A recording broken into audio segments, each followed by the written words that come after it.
Imagine waking up with nothing that you had to do.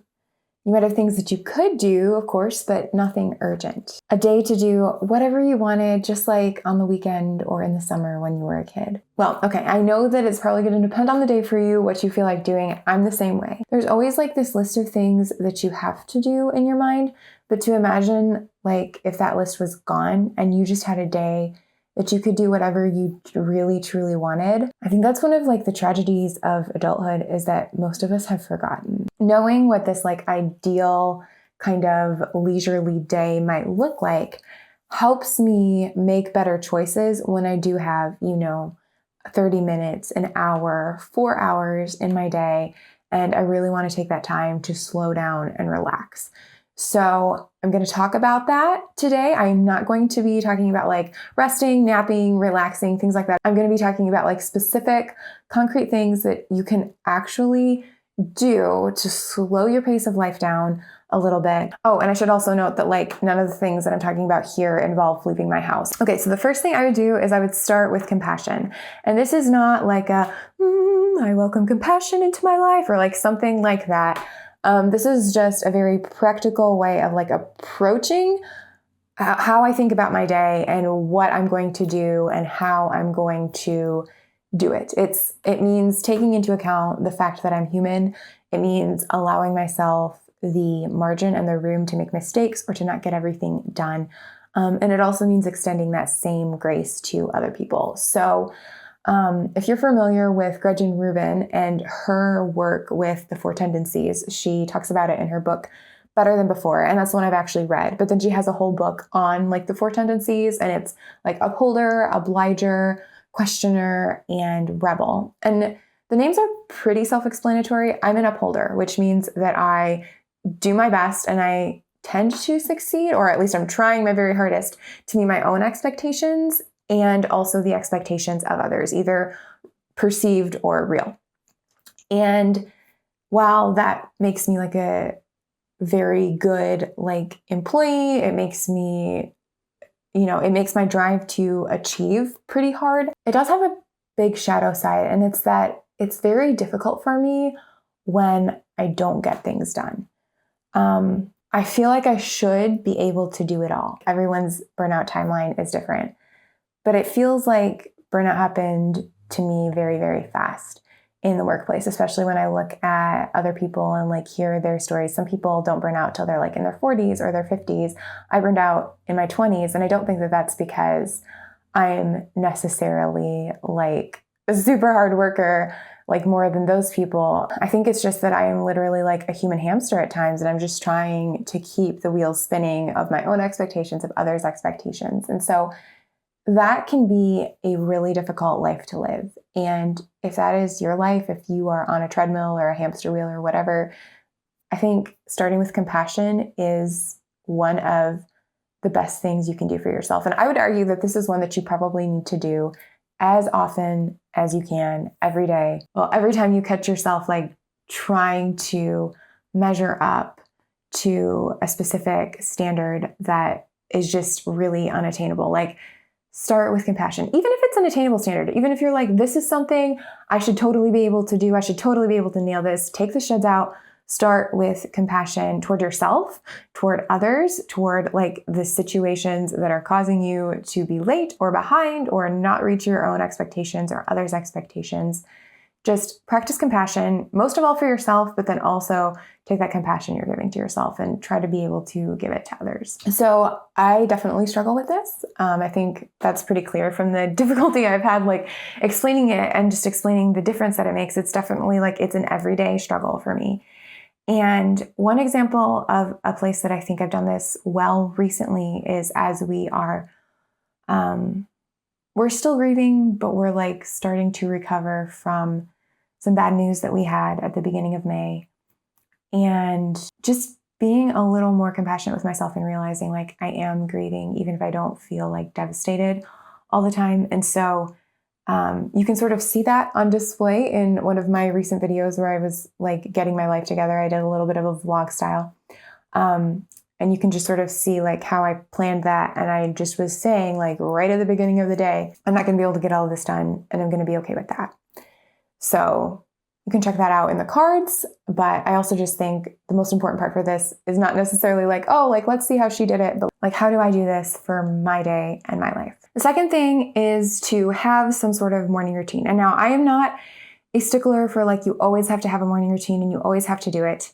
I think it's a good idea to have something that you do to take care of yourself in the morning if you can, but like, I'm not really one to talk. I have a whole video where I talked about like how I had to sort of declutter my morning routine because I had too much stuff that I wanted to do or like in my head that I was thinking that I could do in the morning, and I don't get up that early. And that has definitely held true. Like there's things that I have to do in the morning, right? Like I have to let my dog out when I get up. Like she has to go. She hasn't gone all night. I have to, get dressed and get ready for my day. But like the important thing is to have something in your day right at the beginning, even if it's only for a few minutes, that really helps you ground yourself in the present. So like for me, sometimes I like to take my dog out in the sunshine, just sort of feel the sunshine on my face, froth some milk for a tea latte. I like to read my Bible for 15 minutes. That does really help center me. I like to prepare and eat a little breakfast, nothing like too complicated, just something to sort of get me going, and brush my teeth, wash my face, like do those sorts of things that like help me to take care of myself. And I'll like add or remove things. I talked about that in the video, but it's just nice to have something that you're doing to just sort of ground you in the present, take care of yourself, get ready for your day in like a very no rushed way. And because we're talking about like a perfect, like ideal day, I might add a few extra things just because it is really nice to like, take a shower in the morning and just feel all fresh, doing my hair, throwing on some simple makeup. Like if I have plenty of time, there are some things that I'd probably want to do as well. And then after the morning routine is finished, I would probably make food. So like this might be breakfast, this might be like prepping something for lunch. It's probably going to be sourdough. I love making sourdough bread. My mom recently got me some like sourdough starter, and it's just a very nice like tactile thing to do with my hands. And so I really enjoy it. And then we get to eat the bread later. So that's great. Sourdough like takes a really long time. So if I'm going to do it, I need to do it like first thing in the morning so that I can just keep working on it throughout the day. And then next I would get outside. And I feel like I'm sort of restating some of the things from my morning routine here. But like, yeah, normally this means I take my dog for a walk in the sunshine, maybe a longer walk than just normal. I might putz around in my garden or my yard. I might, freshen things up, or I might just like try to enjoy them, just depending on my mood and what's going to like bring me the most peace of mind on that particular day. And then if it is raining, I'm still going to be trying to do the best that I can to keep my body moving, even though like maybe the sunshine isn't as great of an option that day. I'd probably like put some music on, tidy the house. And this is mostly because I am like really good at making messes. I love like not having a bunch of visual clutter. That's why I love decluttering. I love minimalism. I do also like having like my things handy. I like, having little decorations here and there. The thing is like, it can get out of hand when I, have a few like seltzer water cans that I haven't cleaned up, or like books that I've been reading just scattered around. Like I need every once in a while to have a day where I just pick everything up, put it back where it actually belongs, so that I don't lose things in the clutter. And like listening to music that I enjoy while I'm doing that just like helps me stay happy and peaceful and really like brighten my mood when maybe that's a task that could make me feel a little bit more down on myself. So some artists that might fit this vibe for me, and like you might have completely different music tastes, so that's totally fine. Just take these with a grain of salt, are the Arcadian Wild, Jordy Searcy, Joy Williams, Andrew Peterson, Joni Mitchell, Sky Sailing, and Owl City. And I'll list those in the description just like so that you can have them if you're interested in checking them out. But all of those are like bands and or artists that I really enjoy listening to. And so those would like put me in a good mood for sure. And then like, let's be real, I am not an early riser. So the next thing on my list is probably going to be eating lunch with my husband. And like, I'm sort of assuming for this day that it's a weekday. So if it's a weekday, he only has an hour for his lunch break, which is plenty of time. But it's not like, I can make like this 2-hour meal and then we can eat it together. It's like, okay, we're probably going to try to cook something as quick as we can so that we can still spend time together. Because that's the most important thing about like a break, is like actually being able to spend time together instead of like constantly scrambling and trying to like get food in our bellies. So we might eat leftovers. That's 100% part of my like slow living, restful, relaxing day would be like eating leftovers. That's fine with me. Or we could like just cook something up really quick if we don't have leftovers. I enjoy cooking. It's relaxing. I love like making bread and things like that. But I don't want to be doing it all day. And so I normally feel like if I make a really elaborate lunch, then I don't have any steam left for dinner. And normally dinner is my most like elaborate meal of the day. So I'm trying to save my cooking energy for that. And then after lunch, I would spend my day either on some hobbies, on some deep focused work, or with friends. So I think the with friends thing is probably a little bit more custom to like who your friends are and what your friendship is. A lot of my friends are moms, stay-at-home moms. And so the best time to do that is usually right after lunch while their kids are napping. But it's really going to depend for you. Like a lot of my single friends who have jobs, like I don't try to make plans with them during the day most of the time because they're working. Like I need to either make plans on a day that they already have off or like on the weekend or in the evening. It's not like they're available in the end of the, like in the middle of the day right after lunch usually. So like that's a wonderful way to spend my day. But also, if friends are not available or if that just seems like, too much effort for me to try to like find somebody who wants to hang out, I can spend time doing a hobby or doing deep and focused work. And I've talked about hobbies and what they mean to me before on this channel. It was like one of like my paint along videos that I did because I was just like, I was tired of talking to the camera. And so I was like, well, maybe I can just paint and people can listen. I haven't done very many of those, but I'll link to it anyway. And honestly, I just feel like hobbies are so healing for me because they're a way for me to actually get absorbed in something that is not like my own head. I feel like I don't really get absorbed when I'm consuming content as much as I do like when I'm actually doing something tactily with my hands, with maybe the exception of like reading a really good book. Like if I'm watching YouTube videos or movies or playing a video game, I don't get as absorbed as I do like if I'm like doing something with my hands. And I think that that's different for everybody. I know a lot of people who find video games to be really relaxing, but for me, it's like, okay, I need a hobby that's going to be like very tactile. I need to be painting. I need to be like shaping things. I need to be cooking and kneading bread or something. Like I need to be doing something with my hands. And that is what is going to help me like get really absorbed in what I'm doing. Just like paying attention to it. I think that's also the reason that I'm drawn to hobbies like journaling or like writing letters or music or like crochet and knitting because they're all very like you do them with your hands. And then like probably at some point I'm gonna have to get up and deal with my sourdough because like it does take a while and you do have to do things. But then like back to projects. Obviously like hobbies are a great way to spend my afternoon. Friends are a great way to spend my afternoon.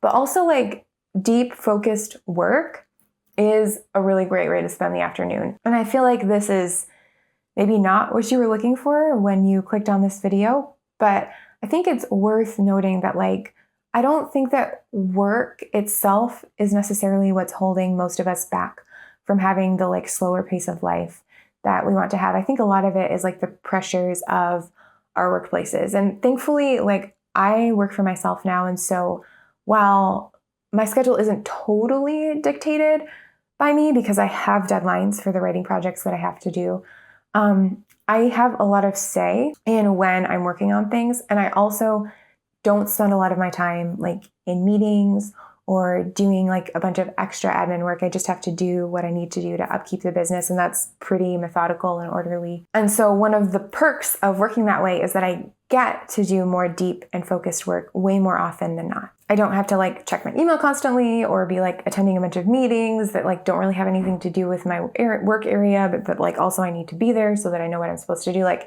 I just am able to slow down, work on deep focused work. And you may not have this luxury depending on your job, but I think if you do have an office job, one way that you can insert this in is to just like literally block it out in your calendar so that no one can schedule anything else with you there. It's not perfect, I admit, but if you can just block out, okay, this is when I'm going to work on this project, this important project, and somebody tries to schedule something with you during that time, you can just say, hey, like that's the time that I have to work on this thing. I have to get it across the finish line. And so I can't do it then. And so you can just sort of slow down time for a little bit of your afternoon and just really give yourself that gift of very deep and focused work. I'm actually reading Deep Work by Cal Newport right now, and so I may talk about this a little bit more in some of the upcoming videos on this channel, but I think it's really important for like our health and sanity at our jobs is like to understand that deep work is really necessary for us to like keep thriving and not just be on like the anxiety spiral, treadmill, trampoline. I don't know how to describe anxiety, but that's sort of what it feels like, is like you're on this treadmill, but you're also on a trampoline and you don't know what's going on. And you just feel like you're probably in danger, but you can't stop running and jumping. I don't know. That's kind of funny. But anyway, when I'm finished with like whatever I decide to do for the afternoon, I would probably play with my dog some more. Like, she's so cute. Honestly, she comes and she gets some attention throughout the day, but like I just love her so much. Like I can't say no to that face. And then after that, I would probably like just eat a simple dinner with my husband. Probably on my like ideal day, I'm cooking, but it's not like too complicated, but it is tasty. It's like, that's like my ideal thing. Every once in a while, I like to break out all the stops, spend like an hour or two on like a really fancy meal, but that's not my everyday. That's not most days, unless I'm really craving something specific. Most days, I want to spend like 30-ish minutes in the kitchen, make something really delicious, and then move on with my evening. And then like after dinner, honestly, something we do a lot of nights and that I think I would still do with like my ideal slow living day is to play some tabletop games from our game library. And we may not have tabletop games, and that's totally fine. That may not be your thing. It is my husband's and my thing. We have a lot of games, but there are some games that are better for like a slow, relaxing night than others.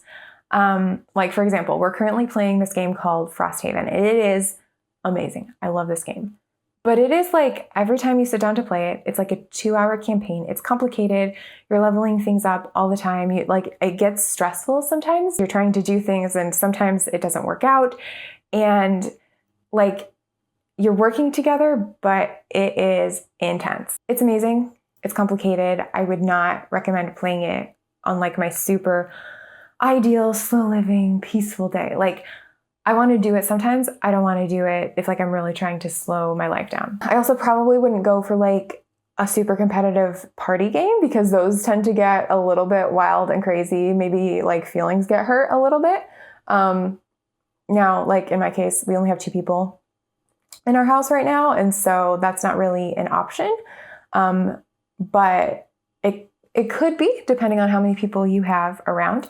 And I would just say like maybe if it's lighthearted and you can keep it lighthearted, cool. If somebody's feelings are going to get hurt or somebody's going to be really competitive, maybe not. Maybe not. I'm talking more about games where like you can be strategic, you can use your mind a little bit if you want to, but like it's also just an enjoyable thing.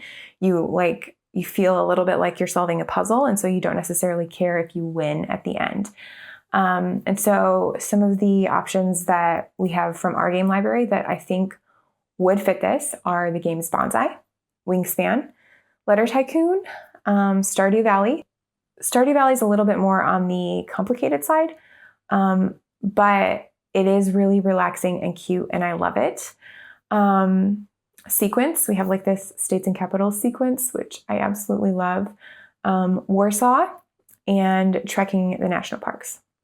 There's a few that we've played, but that we don't own that I think would still be like very fun and would fit the vibe. And that would be Flamecraft, Wormspan, Tir na Nog, Boop, and Everdell. Oh, and then also probably like Seven Wonders if you have more than 2 people. I don't think it would be as fun in the dual version, but maybe it would be. I'm not sure. And then after we played some games together, spent some time together, had opportunity to laugh, have conversation, whatever, I'd probably read, cuddle with my husband and my dog on the couch, and call it a night. Like, I'm hoping that by this point in the day, even if I'd had like a stressful week, that my mind would be so settled that I could actually like absorb some information or a story. Because sometimes reading is hard when you're feeling anxious, or at least it is for me. So this probably goes without saying because I've been particular about like everything I'm listening to, everything I'm playing, but I do think that there are certain types of books that are better for like making you feel more relaxed and just like at ease. And there are certain types that don't do that. And I think that every book has a place. I'm not saying that like there are bad books and good books, because I don't think that's actually true.